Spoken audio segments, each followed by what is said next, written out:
po sa ating new show, a makeup tutorial. Ngayon po ay tuturuan ko kayo kung paano magkilay. Okay? Narito po ang ating model. Ang pangalan po ng ating model ay Maria Bautista. Maria?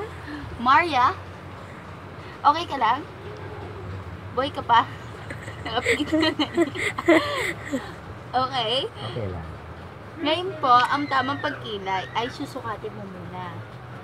Dapat, ang ditong part, tapat sa bridge ng nose.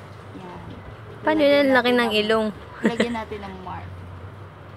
Tapos, dilat ka muna, dilat. Nakakunot na yun, no? Tapos, kung saan siya itataas, dun sa gitna ng kanyang mata. Dito. Mark. Tapos, kung saan siya bababa, doon sa dulo ng mata niya, tapat ng bridge ng nose. So, dito siya. Huwag ka magulo, ma! So, dito siya. So, ayan na. May mga markings na tayo. Ang tangin na lang natin gagawin ay i-trace na ang mga yon. Okay? So, gagamit tayo ng black na eyeliner. Ate, huwag mong pudpurin agad yan, ha? Mama, huwag ka magulo. Papa, nakakunot na. Mama, huwag ka magulo. Si mama naman, eh. Oh, hindi Wag. ko tutusukan yung mata mo. Relax ka lang. Relax lang. Pikit. Relax ka lang, sabi. Ano? Si mama kasi. Mama! Sinisira mo yung... Wala na ang ginagawa si mama.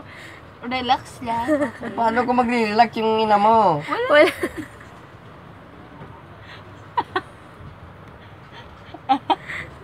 Tinutusok mo yung mata ko eh. Ano ba yan? Layo sa mata eh. Okay, so dito na ang markings. Natatapos. Idediretso na natin siya doon. Ish. Uy, di lang. Tingnan mo, ang pangit na to. Now watch me, babe. Mag-relax ka lang. Ayan na, ganyan na. Eh kasi nakikiliti ako. Nakikiliti talaga ako. Okay? Next time na lang po, maghanap na lang po ako ng bagong model. Yung model ko na lang yung sarili ko. What's a funny? Okay na.